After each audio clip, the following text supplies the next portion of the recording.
Ku Sunday ya Sabiti eno Jacob Kiplimo yazzeemu okumenya rekodi y'ensi yonna mu misinde egy'ensi yonna giyite World Half Marathon egyabadde mu kibuga Barcelona eky'eggwanga lya Spain.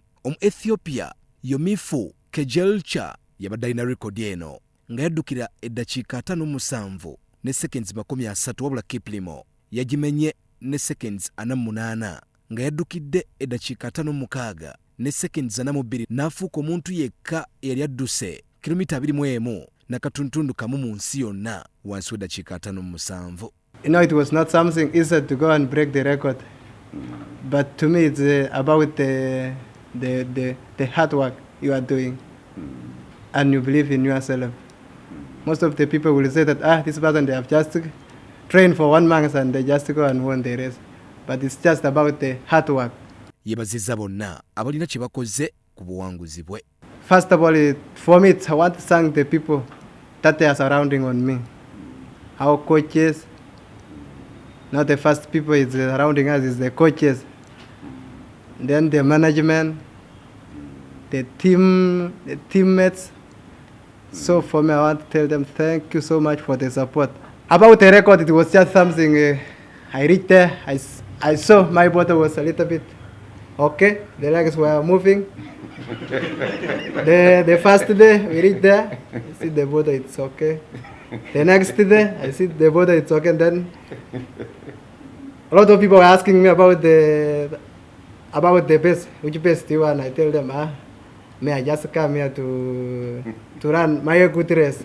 Mu kwogerako naffe ng'akomye omuggwanga Uganda alangiridde nti wakudduka marathon enamba nga gwe mulundi gw'ogenda osookera ddala ku nguudo za London kati ku mwezi 27 omwezi ogwokuna nga mu London Stephen Kiprotich ajjukirwa nnyo mu yakolera ebyafaayo mu 2012 bwe yawangulira Uganda omudali gwa zaabu gw'erina gwokka mu misinde mu bunabyalo oba marathon.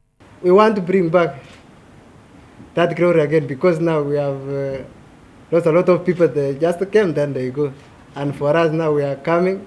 Me and Joshua and the other guys, we are just coming there for marathon now. We are going to make it to come back where it was like in 2012. Akulira emisinde mu Uganda Dominic Otuchet amusabye obutaddiriza wabula okusigala ng'akola nnyo okuwangula ebirala bingi. He is not a finished article. In athletics, after you have won today, you don't sit back like it happens in maybe in the music industry. Once somebody is a star, they are now stars and they call them for accolades, they call them for front page appearance in magazines and books. But our athletes, once they win today, they also begin preparing for tomorrow. Asabye gavumenti okubongera ensimbi era nasaba n'omukulembeze w'eggwanga okusima musayi muto Jacob Kiplimo. But you see, when you keep winning, people might think it is easy and simple. I know it is not easy. And as UF, we took a decision to call this press conference to receive him back. But this is just but a beginning. It is just but a beginning. Something bigger must come. Breaking a world record should be recognized even by government. It may be hard to provide full support, but whatever little you get, make the best out of it. Then more will be added.